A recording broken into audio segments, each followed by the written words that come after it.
With Mark, there's something very specific that happened that threw a wrench into his career because he should have been a much bigger star. The problem was that he had a manager at the time named Catherine James, and she's actually the one that introduced me to Mark. I give her credit for that.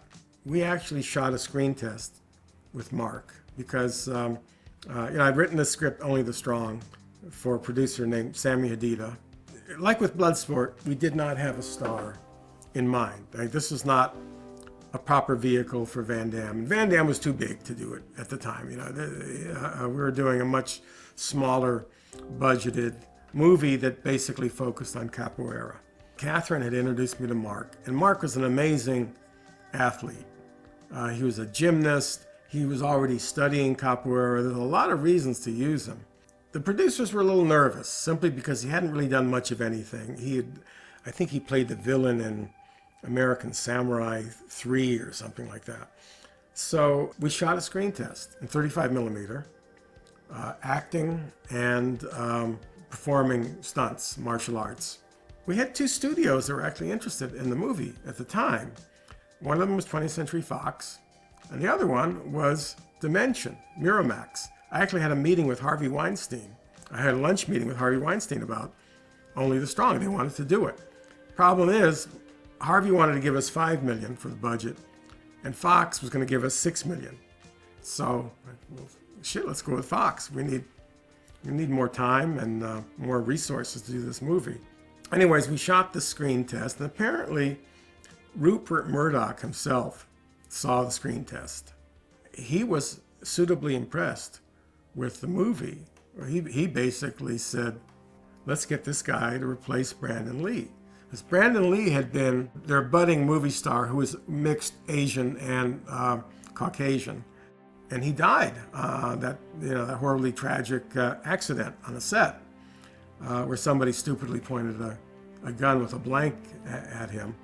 He died right in the middle of making The Crow, I believe. Well, now here we come with Mark.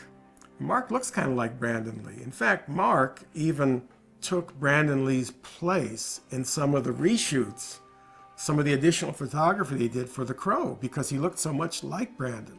And they're thinking, this guy could be our replacement for Brandon Lee. So they were kind of high on the movie. They were pretty high on the movie after we did a test. We did a test screening in West Hills. The scores were through the roof. It was just like crazy, like 96% gave it a very good to excellent. You just don't see scores like that. And they had a plan for promotion, because they wanted to build Mark up also to make him a star. They showed us the plan. I still have it. I still have the paperwork.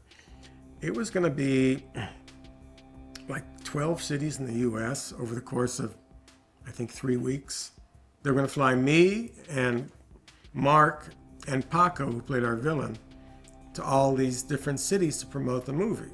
Catherine James, in the meanwhile, we finished shooting Only the Strong. It's not out yet. We're still editing. She gets Mark signed up for another movie called Double Dragon, based on a video game. And this just turned into one of the worst nightmares ever. They went way over. And the funny thing is, it was made by Imperial Entertainment, the same people that produced Lionheart. So they hired an inexperienced rock video director. They decided to shoot in Cleveland, of all places, which made no sense, except the producer was from Cleveland, and he wanted to be the conquering hero that comes back to Cleveland with a movie he's producing. Way over budget, way over schedule, but like months over schedule. And it ran right into our promotional tour for Only the Strong. So now we couldn't go on this tour. They kept postponing it and postponing it. Finally said, we can't postpone this any longer. If they're not going to finish shooting this movie, we've got to cut the promotion back to one city. All right, one day in one city. It ended up being Miami, where we shot the movie to begin with. And so that entire promotional tour, which was to build up Mark as much as to sell the movie, all got thrown in the trash because Mark got stuck on this loser of a movie, which ended up making no money, like I'm talking no money, like less than $1 million. Only I don't know how long it played, not very long in theaters. Didn't even do well on video afterwards, and Mark was the co-star of this. That did not help Mark's career. And had we gone ahead with the promotion as planned by Fox, and this was 20th Century Fox planning this promotion, and they basically had machinery all over the country to promote movies and to promote actors. And none of it ended up happening. The movie got slotted into kind of a bad week in August and didn't do all that well at the box office. And then they put it out on video. I don't know how long afterwards. However, after that initial disappointment, the movie had legs. It actually did really well. There was a time, this is when HBO was first getting geared up. They would have kids movies on the weekends, like a kiddie matinee or something. But on the weekends, Saturday and Sunday afternoon, there'd be movies that were geared towards kids. And we had a PG-13 rating on Only the Strong, which we worked very hard to get, by the way. The studio insisted it had to be at least PG-13. And they were right. So this thing ended up playing on HBO every weekend. Only the Strong we playing on HBO. This is like for 2 years. It was a constant on HBO, which was fueling video sales also. So the movies ended up doing quite well. And then it would, went from HBO to free TV. It's been playing all over the world. So it ended up being a fairly successful movie.